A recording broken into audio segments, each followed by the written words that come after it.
Dulu saya punya murid, seorang anak cerdas dari kota kecil di Jawa Tengah. Nilainya hampir selalu sempurna, dan mimpinya cuma satu, untuk kuliah di Harvard.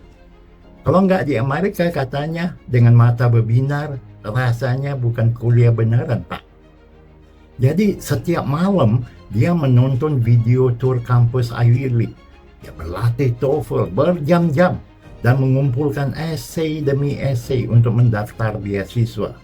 Segalanya tampaknya dipertaruhkan demi satu hal, gengsi.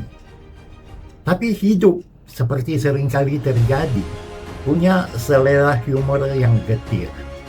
Dia gagal di Harvard, namun justru diterima di National University of Singapore dengan beasiswa penuh ASEAN.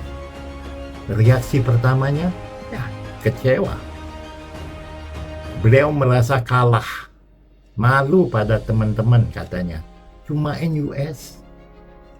Tapi 5 tahun kemudian, pada usia baru 28 tahun, dia kini menjadi kepala riset di sebuah startup AI yang berkantor di Singapura dan Eropa. Gajinya 12 kali lipat UMR Jakarta. Dan yang lebih penting, dia masih bisa pulang ke rumah kapanpun dia mau. Masih bisa makan tempe mendoan tiap pagi. Masih bisa duduk menemani bapaknya ngopi di teras. Sebagai akademisi, saya perlu mengatakan satu hal dari awal. Video ini murni pandangan pribadi saya, tidak mewakili universitas manapun.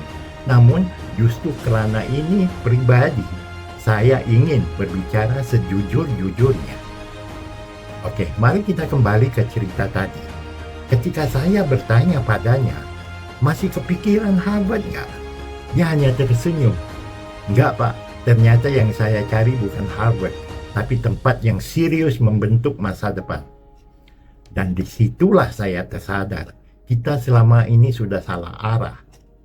Saya ingat betul, dulu kalau ada teman bilang mau kuliah di Harvard, Oxford, Stanford, kita langsung kagum. Wah, kamu pasti orang besar nanti.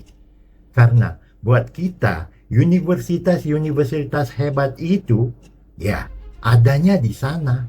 Jauh, mahal, dingin, dan berbahasa asing. Tapi zaman berubah, dunia berubah, dan ternyata harapan itu tidak selalu ada di langit Eropa atau salju Amerika. Kadang harapan itu cuma berjarak satu selat dari Batam. Namanya NUS dan NTU, yang diam-diam sudah menyalip kampus-kampus top dunia. NUS sekarang ada di peringkat 8 dunia, di atas Yale, Cornell, bahkan University of Melbourne. NTU ada di posisi 26, mengalahkan ratusan universitas di Eropa dan Amerika. Jadi kalau ada yang bilang kuliah bagus itu harus di Amerika, mungkin mereka belum melihat bagaimana Asia sedang bangkit. Singapura misalnya, negara kecil yang bahkan tidak punya tambang, tidak punya sawit, tidak punya pasukan berjuta-juta. Tapi mereka punya satu kekuatan yang sering kita anggap remeh, cara mereka memperlakukan universitas. Di Singapura, kampus itu bukan cuma tempat cari gelar, bukan pula sekadar jembatan menuju kerja kantoran, tapi benar-benar dianggap sebagai mesin pembangunan negara.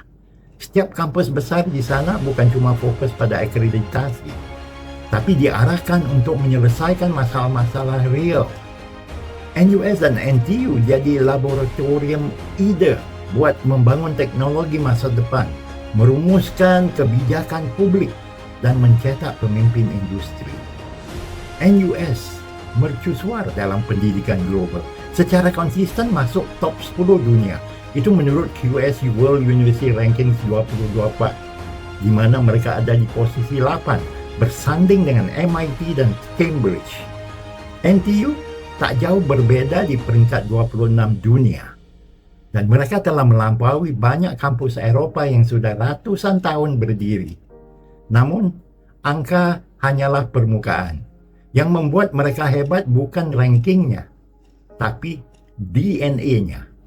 Mereka tidak menunggu pasar butuh. Mereka menciptakan pasarnya sendiri. Mereka tidak ikut tren, mereka menciptakan tren.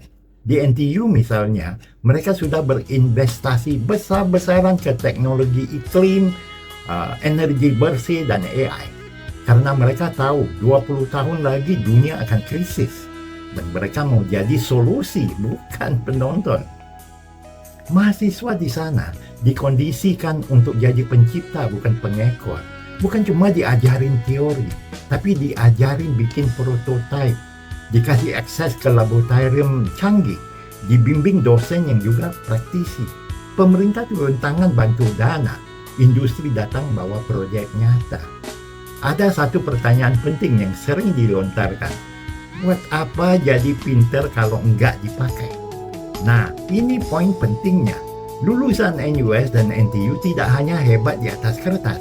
Mereka diajak masuk ke masalah nyata sejak kuliah.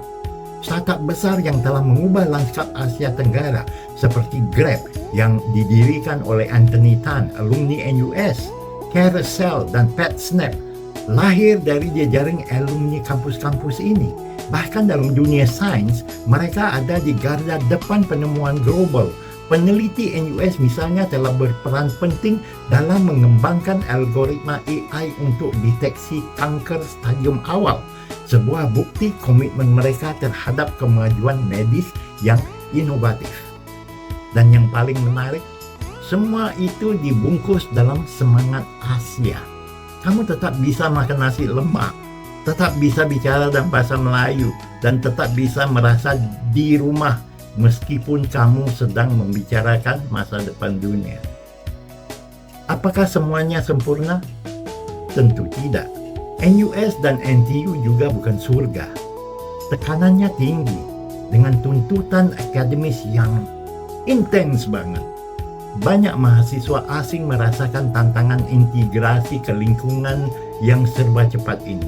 Sistemnya efisien, namun kultur meritokrasi yang ekstrim terkadang menciptakan jarak yang dirasakan antara dosen dan mahasiswa.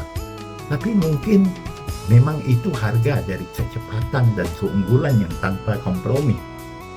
Kenapa ini relevan buat kita di Indonesia? Saya tahu banyak dari kita masih memimpikan kuliah di luar negeri. Tapi pertanyaannya sekarang bukan sejauh mana kamu bisa pergi, tapi seberapa dekat masa depan bisa kamu sentuh dari tempatmu berdiri sekarang. Kalau kamu anak muda Indonesia, ini bukan cuma cerita tentang Singapura. Ini adalah undangan untuk percaya bahwa Asia Tenggara punya taringnya sendiri. Bahwa kamu bisa kuliah di kampus terbaik dunia tanpa harus kehilangan identitas, tanpa harus berutang puluhan tahun, dan tanpa harus tunduk pada standar asing. Bandingkan dengan banyak lulusan kita yang pintar tapi bingung setelah lulus. Di sini, kampus jadi jembatan, bukan tembok. Alhasil anak-anak muda mereka bukan cuma siap kerja, tapi malah menciptakan lapangan kerja. Bukan cuma konsumsi teknologi asing, tapi jadi arsitek inovasi regional. Sementara itu di Indonesia, kita masih ribut soal jurusan mana yang paling cepat dapat kerja. Kita masih anggap IPK adalah tiket keselamatan. Kita masih bangga dengan jumlah wisudawan, bukan dengan ide atau dampak nyata dari lulusan kita. Dan itu bukan salah mahasiswanya, tapi karena selama puluhan tahun kita dididik untuk percaya bahwa kuliah adalah tangga sosial, bukan alat perjuangan, bukan arena membangun negeri. Padahal kita punya semua modalnya. Anak-anak Indonesia itu tidak kalah pintar. Yang kita butuh cuma satu, perubahan cara kita memandang. Dan kalau Singapura bisa menjadi kampus sebagai mesin negara, kenapa tidak terus-terusan memperlakukan universitas seperti pabrik ijazah? Bayangkan kalau ITB, UI, UGM difungsikan seperti NUS dan NTU. Bayangkan kalau kita berhenti menjadikan lulusan luar negeri sebagai simbol dan mulai menghargai ide, bukan alma mater.